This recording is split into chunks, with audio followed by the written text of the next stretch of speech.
Muy buenos días, queridos hermanos. Es un gozo siempre y privilegio estar aquí compartiendo la palabra del Señor. Que sea su Espíritu hablando a cada uno de nosotros conforme a su voluntad. El tema de esta mañana, seguimos con los estudios. Es un tema bastante complicado. Es una pregunta, creo que muy difícil. Pero con la ayuda del Señor esperamos que podamos al final responderla a todos. ¿Permitirá Dios que nuestra desobediencia quede sin castigo? Y el pasaje que tenemos por delante está en la carta del apóstol Pablo a los Efesios. Entonces, tengo una pregunta para vosotros.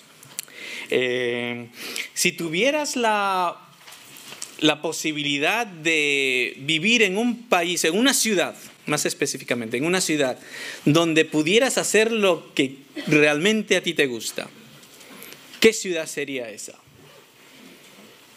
Las Vegas, ¿no? Ya, muy bien. Dime qué te gusta y te diré quién eres. ¿Qué dices? Lima también sería así. Muy bien. Ya, muy bien, Lima. ¿Qué otra ciudad realmente te gustaría vivir? Y dice, ahí, Cajamarca, claro, pues sí, Cajamarca, muy hermosa ciudad. Creo que por lo general el mundo pues quisiera vivir, yo qué sé, en ciudades grandes, ¿no? Tokio, Nueva York, París, Roma, Salamanca, claro. ¿Qué ciudad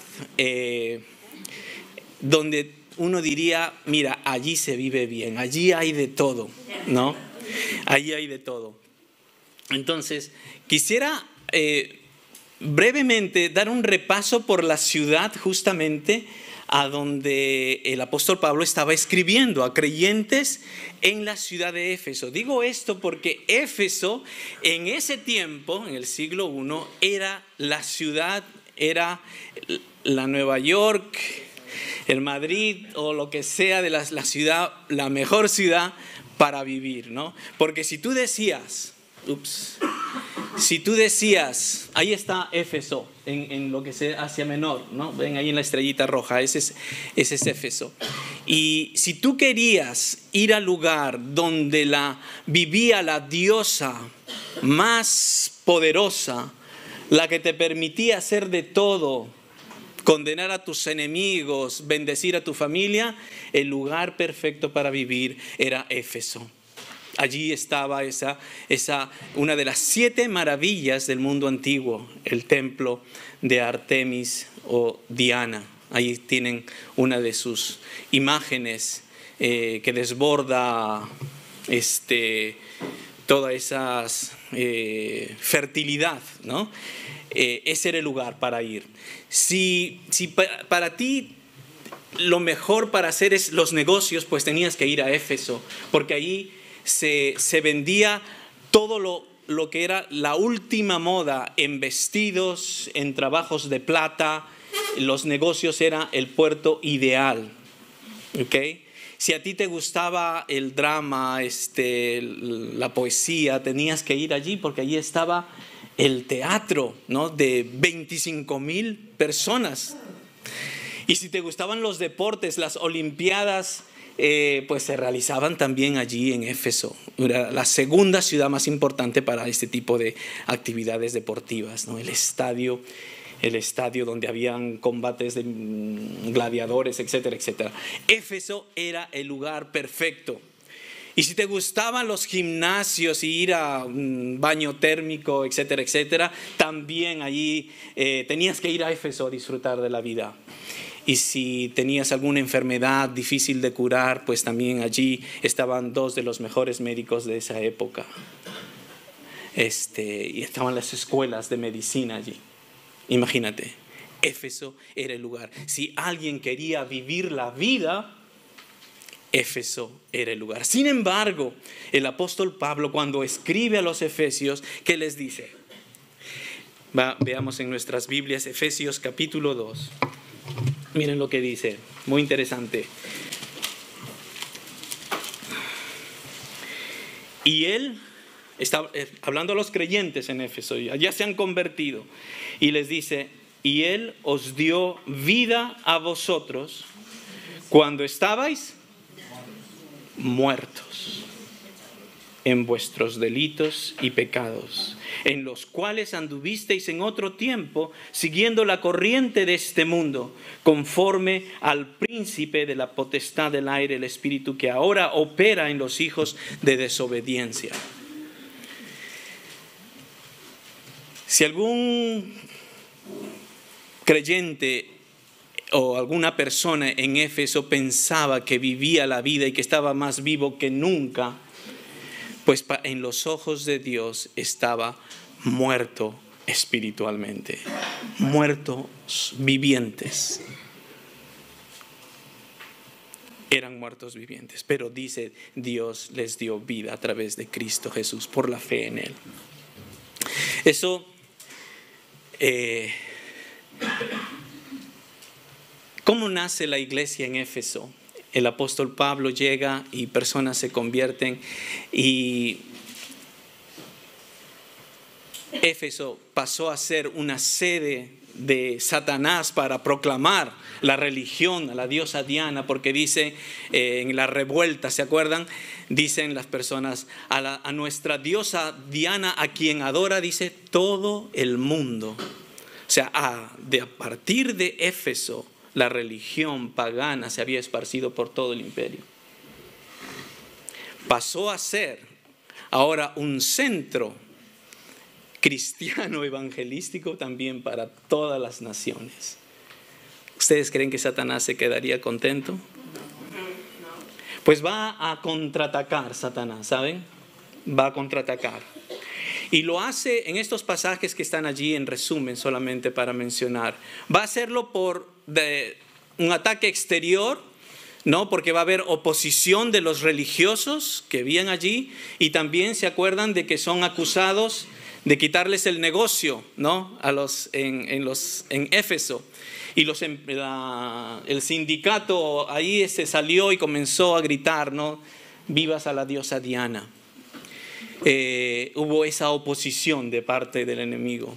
Pero también el apóstol Pablo, después de 3 años de haber gastado en la iglesia en Éfeso, instruyéndoles en la palabra de Dios, les advierte diciendo, van a haber de entre vosotros personas que van a ser como lobos rapaces, que van a querer esparcir a la grey, van a engañar a la grey, que vosotros tenéis que tener cuidado. Entonces hay un ataque desde el interior, y los ancianos de la iglesia van a ser el objetivo especial.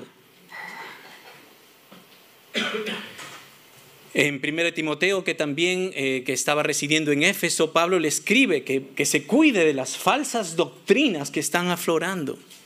El enemigo quiere deshacer la iglesia en Éfeso.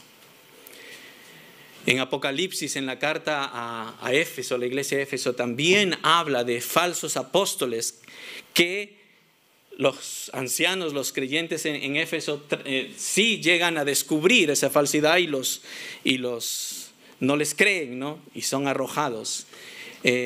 Sin embargo, tanto es el énfasis que prestan la iglesia, parece ser, en Éfeso, a la doctrina, al conocimiento, que va a ocurrir una trampa. Y esa es de que dejan su primer amor. Y es muy interesante, ¿no? A veces podemos enfatizar algunas cosas en la iglesia y descuidar otras, ¿no? ¿De qué vale que tengamos la mejor doctrina cuando no lo vivimos, no lo ejercitamos en el amor? Es muy interesante cuando leemos la carta a los Efesios que el amor fraternal es una característica muy hermosa en esta iglesia.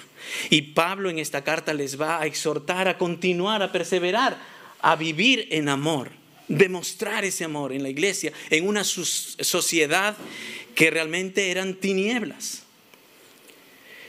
¿Cómo la iglesia en Éfeso va a resistir este contraataque del enemigo? Bueno,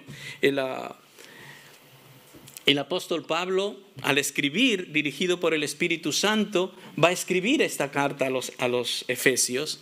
Y es solamente puesto algunas de las cosas que encontramos un contraste entre lo que fueron los Efesios antes de conocer a Cristo y lo que llegaron a ser cuando conocieron a Cristo. Pareciera que para el apóstol Pablo es sumamente importante que los creyentes en Éfeso sepan quiénes son, cuál es su identidad ahora que son de Cristo. Porque esto va a determinar cómo ellos van a vivir en medio de una ciudad pagana, en un mundo que es dirigido por las tinieblas, Satanás. Notan, como hemos leído en el capítulo 2, versículo 1, ¿no? Eras muertos en vuestros delitos y pecados, dice Efesios 2:1. Pero dice ahora somos vivos en Cristo, por Cristo. Nos ha dado vida en Él.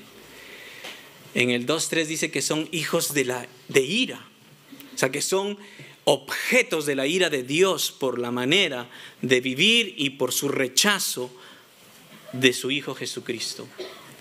Pero ahora son adoptados, son hijos amados. Eran antes extranjeros y advenedizos, ahora son miembros de la familia de Dios. Antes no tenían el perdón de Dios, ahora son perdonados en Cristo. Dice en el capítulo 5, éramos tinieblas y ahora somos luz en el Señor. ¡Wow! Para hablar de esto, son todas estas bendiciones, es qué privilegio y qué gozo nos debería ocasionar. Pareciera entonces que Pablo está diciendo, tu identidad es muy importante. ¿Sabes quién eres en realidad? Pues vive así, como tal. Si eres hijo de Dios, vive como hijo de Dios, con todas sus virtudes, derechos, pero también con todas sus responsabilidades y deberes como hijos de Dios. Pareciera que Pablo está diciendo, si dices ser hijo de Dios, pues te tienes que parecer a tu padre, ¿cierto? Siempre dicen que mi hijo mayor se parece a mi esposa Anne-Laure, que es el calco de mi esposa, que no se parece nada en mí. Ya saben cómo me hace sentir eso, ¿no? Claro, él no es tan guapo como su padre, pero es mi hijo. Es mi hijo. Y las señales de que yo tengo acá un lunar de sangre, como se dice acá, algo rojo, ¿no? Y él tiene allí exactamente, al fin. Se parece a mí. Tiene señales que es mi hijo. Pero eso es lo que quiere decir este pasaje que vamos a leer básicamente, ¿no? Que si somos hijos de Dios, debemos vivir como Él. Tenemos que tener las mismas cualidades que Él. Amar, perdonar, ayudar, etcétera, etcétera. Ser como Dios, nuestro Padre Celestial, si somos hijos de Dios. Entonces vamos a ver ahora la advertencia, que es lo que este pasaje que tenemos que estudiar para resolver nuestra pregunta nos dice, ¿no? La advertencia es, ¿permitirá Dios que nuestra desobediencia quede sin castigo?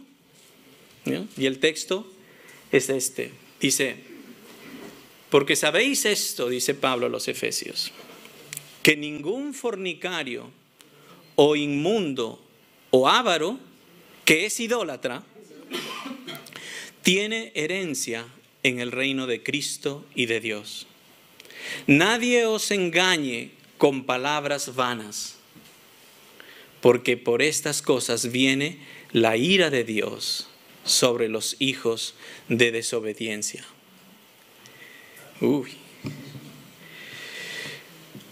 Porque sabéis esto. Noten allí que fornicario, inmundo y avaro son manifestaciones de una persona que es idólatra, ¿verdad? Una persona idólatra es aquella que pone un objeto, una persona, una actividad, cualquier cosa por encima de Dios cualquier cosa, persona, actividad que ocupa el lugar que solamente le corresponde a Dios.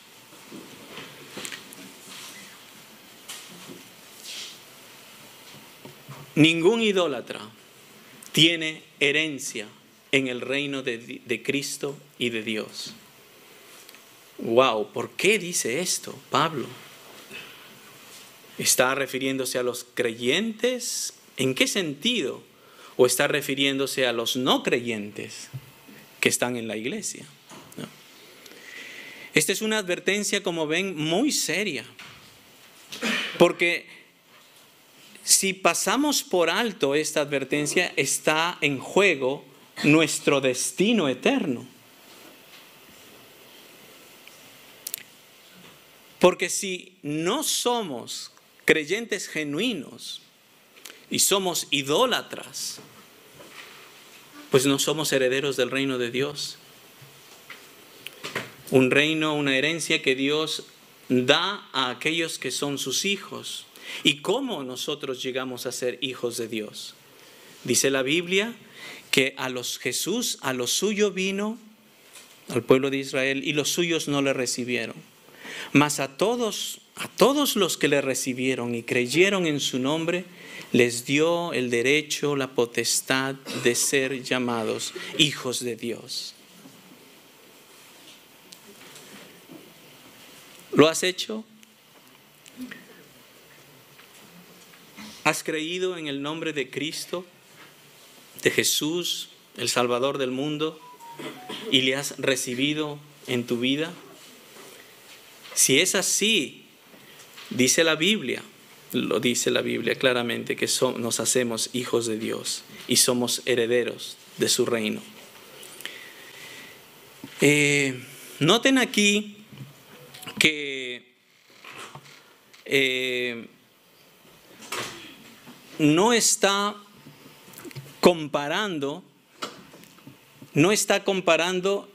entre creyentes y no creyentes. No está comparando entre creyentes y creyentes carnales que están caminando en la carne, ¿no? Pero son hijos de Dios. Está hablando aquí de los que reciben la herencia y los que no reciben la herencia. O sea, los que son hijos y los que no son hijos. En esto consiste este contraste que está haciendo aquí. Noten allí que dice: nadie os engañe con palabras vanas. Que nadie os engañe.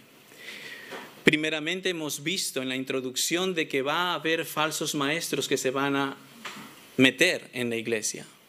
Y quizás ya estaban allí.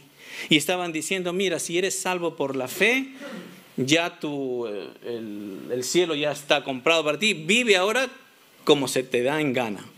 Después de todo, Dios ya te ha perdonado. Vive, disfruta la vida. Y los creyentes que vivían en Éfeso probablemente veían ahí a todo ese mundo, esa gente, hijos de las tinieblas que estaban, y no eran castigados para nada. Se veía que lo disfrutaban, ¿no? Entonces, bueno, parece que no hay castigo, ¿no? Yo también puedo hacerlo. Y quizás muchos creyentes habían caído en esa trampa y estaban viviendo sin ninguna diferencia con los mundanos, con los que vivían en las tinieblas. Que nadie os engañe con palabras vanas. Ahora, hay otra cosa que en este mundo, el día de hoy, he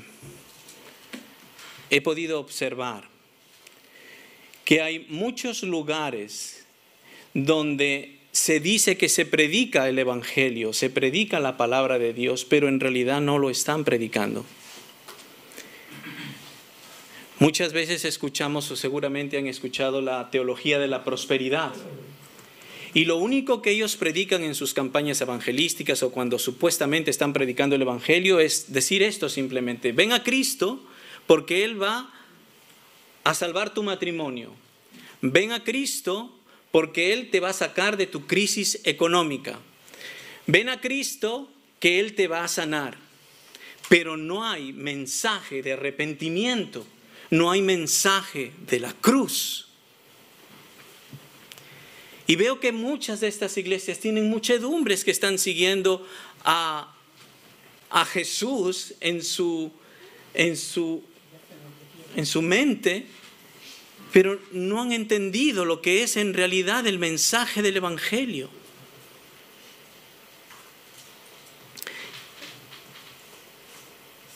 Y creo que han sido engañados. Bueno, Dios sabe el corazón de cada uno de ellos, por supuesto. Dios sabe el corazón de ellos. Pero tengamos cuidado de qué mensaje hemos creído. ¿Qué es el Evangelio? ¿Es una religión?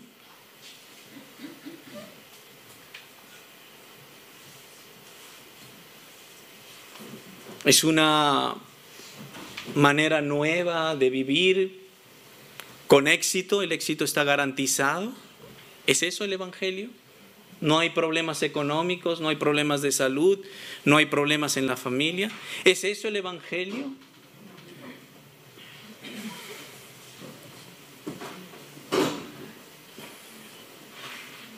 ¿Permitirá Dios entonces que nuestra desobediencia quede sin castigo? Aquí quiero dividir esta pregunta en dos grupos de personas. Primero, para los creyentes, ¿ok? ¿Permitirá Dios que la desobediencia de los que sí son creyentes de verdad, genuinos, que han aceptado a Cristo en su vida, permitirá que ellos vivan su vida loca, viviendo con un pie en el mundo y un pie en la iglesia? ¿Permitirá Dios que les felicitará por eso? Miren lo que dice la Escritura. El autor de Hebreos dice: hijo mío es porque son hijos de Dios, ¿verdad? No menosprecies la disciplina del Señor, ni desmayes cuando eres reprendido por Él, porque el Señor al que ama, disciplina, y azota a todo el que recibe por hijo. ¡Wow! Es una advertencia, ¿no? Es una advertencia para nosotros. Dios a veces nos castiga, sí. Ahora tengamos cuidado con decir, si un hermano cae enfermo, decir: ahí está bien, Dios le ha castigado. Eso no, tampoco no nos apresuremos a decir eso, ¿no?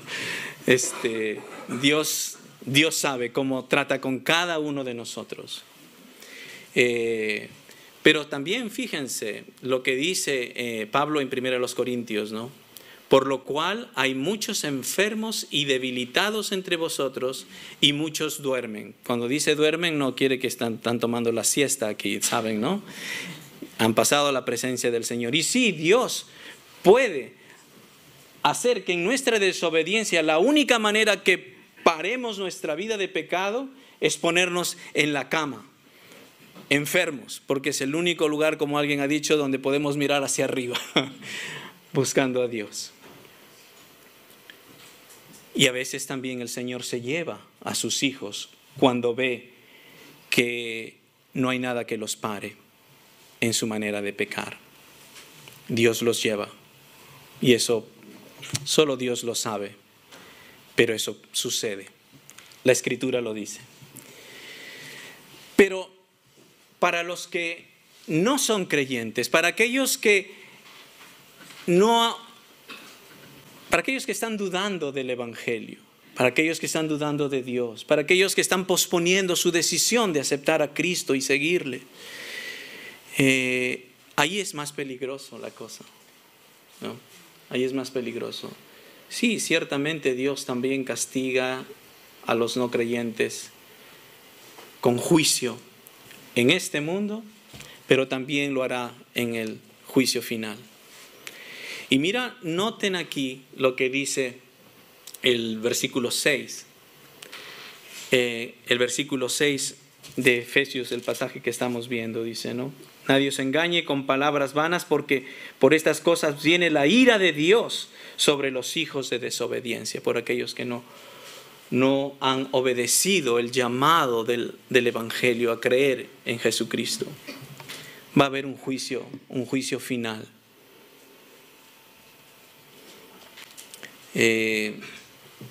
Miren lo que dice en Mateo capítulo 24. Hay una serie, el Señor Jesucristo está hablando una serie de parábolas y está llamando la atención otra vez, está advirtiendo a la gente, está advirtiéndoles que ellos tienen que tomar pronto su decisión de aceptar a Cristo y seguirle y arrepentirse de sus pecados, porque viene el juicio, viene cuando Él retorne. Miren lo que en estas parábolas, y quisiera después mencionar brevemente una parábola, dice, vendrá el Señor de aquel siervo en día que éste no espera. Nadie tiene la vida comprada, ¿no? Y a la hora que no sabe, y lo castigará duramente. Pero miren lo que dice después. Y pondrá su parte con los hipócritas. Allí será el lloro y el crujir de dientes. Que nadie experimentemos la ira de Dios, esa es nuestra oración. Que nadie aquí presente experimente la ira de Dios. Dios es amor. Dios es amor y es un Padre amoroso para todos aquellos que le aceptan. Pero Él es santo, Él es justo, Él es celoso, odia el pecado, odia las injusticias, odia la maldad. Y Él va a castigar, y Él va a castigar todas las injusticias.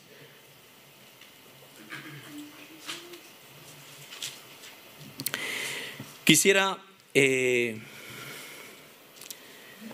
espero que se vea esto. Voy a tratar de hacer una parábola en 5 minutos. Tengo hasta las -15, ¿no? Yeah. Esta parábola de las 10 vírgenes, seguramente la has escuchado, pero vamos a dar lectura brevemente y una explicación brevemente que espero ilustre lo que estamos queriendo compartir en esta mañana.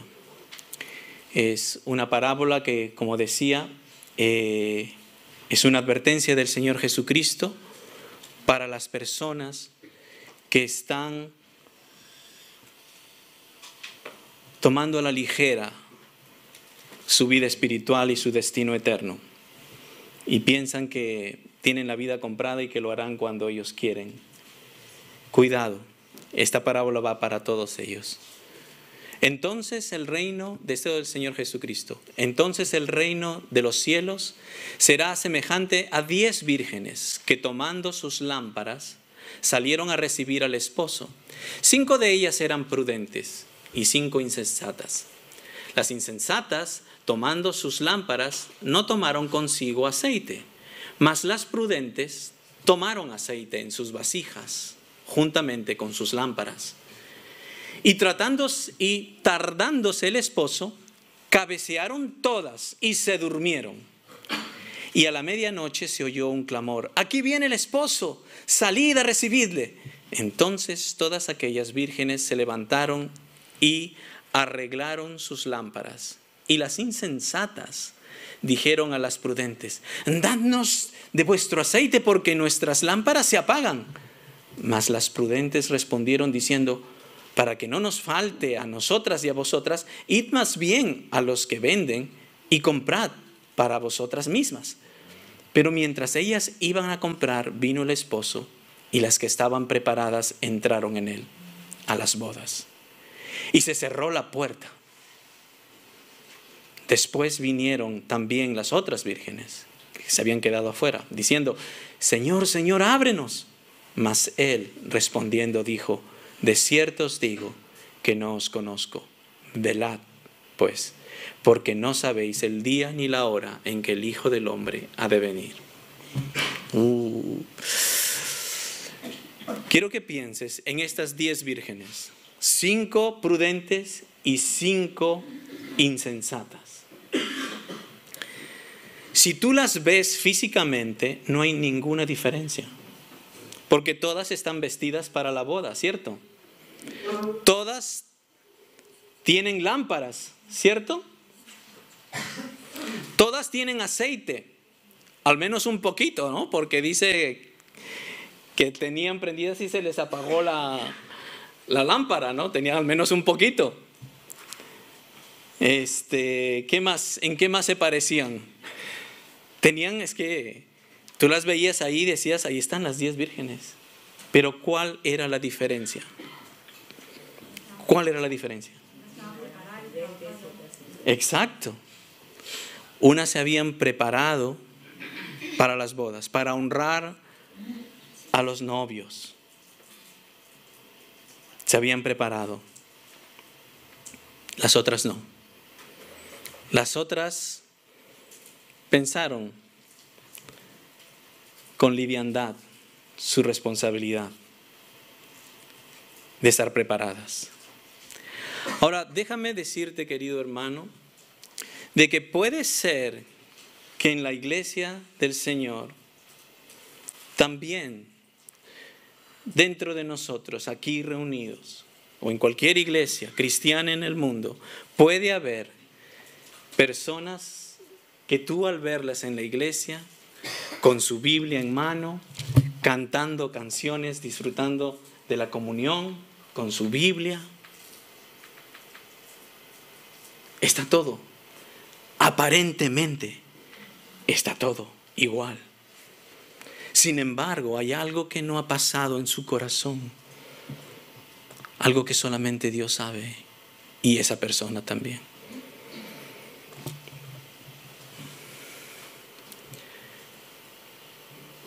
Personas incluso como Judas Iscariote, que engañó a todo el mundo, ¿cierto? Engañó a todo el mundo de que él era un seguidor de Cristo. Sin embargo, nunca se arrepintió de corazón. Queridos hermanos, en esta mañana, esta advertencia que nos da el Señor en su palabra, si nos da como advertencia es porque es verdad el peligro que acecha. Imagínate que tú a tu hijo le adviertes de castigarle o hacerle algo por una desobediencia y al final lo hace y tú no haces nada.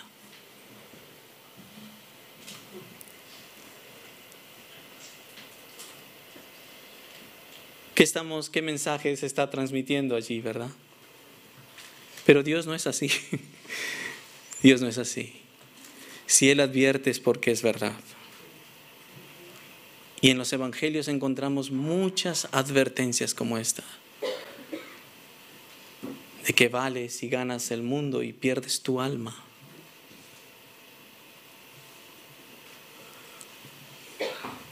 Entonces, los creyentes en Éfeso tienen que reflexionar y examinarse a sí mismos.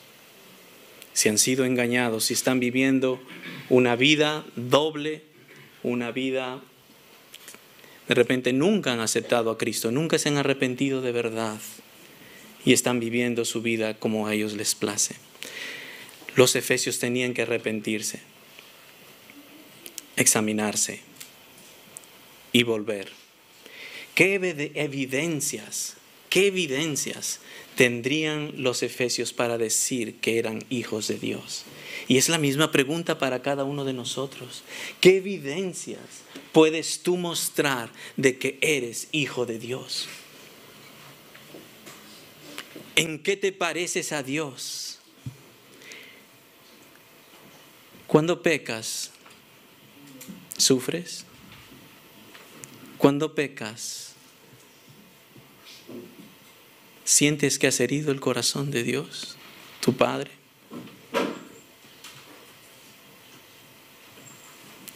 ¿O piensas que te puedes salir con la tuya cada vez que lo haces y lo estás haciendo y no te importa ofender a los demás? ¿Cuáles amas? ¿Perdonas? ¿Pides perdón?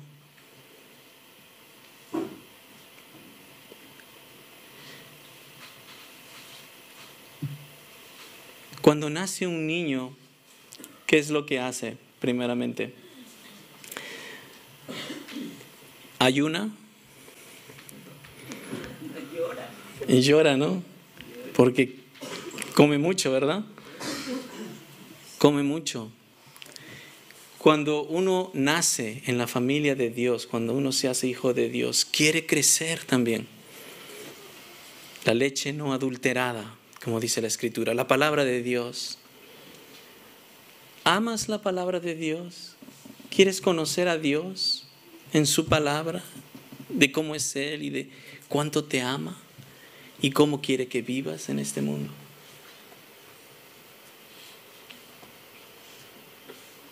Es algo natural. El bebé recién nacido, si es que ha nacido, quiere comer. Grita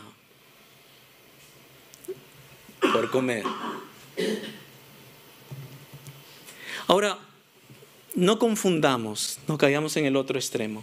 Uno no es hijo de Dios, como hemos dicho alguna vez aquí, porque va a la iglesia, o porque lee la Biblia, tampoco, o porque canta.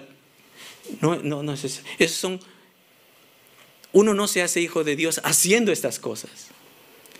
Uno primero se hace hijo de Dios, ¿no? Y vive como hijo de Dios. La Biblia dice que nosotros, en Efesios mismos, dice que nosotros somos salvos, no por obras, para que nadie se jacte de sus obras. No por obras, para que nadie se gloríe. Dice, antes bien es por gracia. Es un don de Dios, un regalo que no merecemos. Pero dice, no por obras, pero dice, para buenas obras, que Dios preparó de antemano, que anduviésemos en ellas, que Él ha preparado para nosotros. Es decir, nosotros primero nos hacemos hijos de Dios y después vivimos como hijos de Dios. Primero recibimos la herencia de Dios porque somos sus hijos y vivimos en consecuencia, en gratitud. Esta herencia no es porque los efesios se habían ganado ser hijos de Dios, no.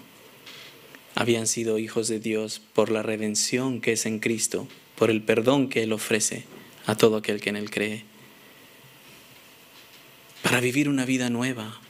Y de eso dice Corintios, dice, de modo que si alguno está en Cristo, nueva criatura es. Las cosas viejas pasaron, y aquí todas son hechas nuevas. Somos una especie nueva cuando conocemos a Cristo y creemos en Él. La iglesia es el lugar donde podemos expresar esa identidad como hijos amados, como hijos de luz. Es interesante que la primera parte de la carta de los Efesios es muy, muy teológica. Habla mucho de la identidad que Dios nos ha dado cuando hemos aceptado a Cristo. Pero la segunda parte es muy práctica, muy práctica. Y un verbo que se utiliza mucho en la segunda parte de la carta a los Efesios es andad. Dice, andad en amor. Andad no como los hijos de las tinieblas. Andad en la luz. Muy práctico, muy práctico. Primero es nuestra identidad. Después vivimos en consecuencia de esa identidad. Eso es el desafío que tenemos nosotros. Para concluir, volvemos a hacernos la pregunta. ¿Permitirá Dios que nuestra desobediencia quede sin castigo? ¿Qué dicen? No. Amén. ¿Por qué no? Porque es justo. Uh-huh. Porque todo trae consecuencias. Uh-huh. A veces Dios no nos castiga, ¿no? A veces simplemente disfrutamos las consecuencias de nuestros pecados, simplemente, ¿no?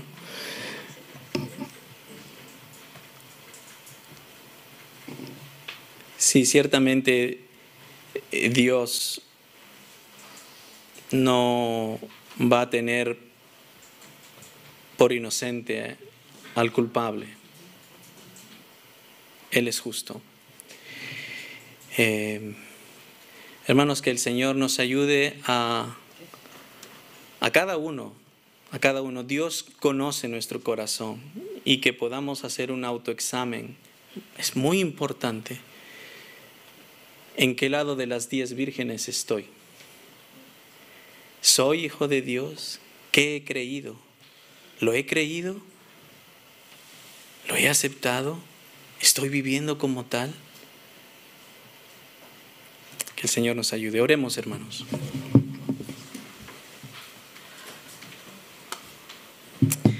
Y si el Señor en esta mañana pues te ha hablado, quiero decirte que Dios te ama. Es tan serio para Él el pecado, es tan serio para Él el rechazo que han hecho a su Hijo, de que Él envió a su Hijo a morir en una cruz. Porque tan serio es eso. Es tan serio para Dios el destino eterno que Él envió a su Hijo para morir en la cruz en nuestro lugar y para darnos una vida nueva. No una religión nueva, sino una relación nueva con Él. Y si tú en esta mañana tú reconoces en tu corazón, en la intimidad de tu corazón, tú y Dios, y reconoces que no lo has hecho, que no te has arrepentido, que no has creído en Él y que no le has recibido, y realmente quieres en esta mañana aceptarle y tomar su mano y caminar con Él a una vida nueva en Él, yo te invito allí que ores allí en la intimidad de tu corazón. Voy a dar 2 minutos para esto y después termino yo en oración. Oremos.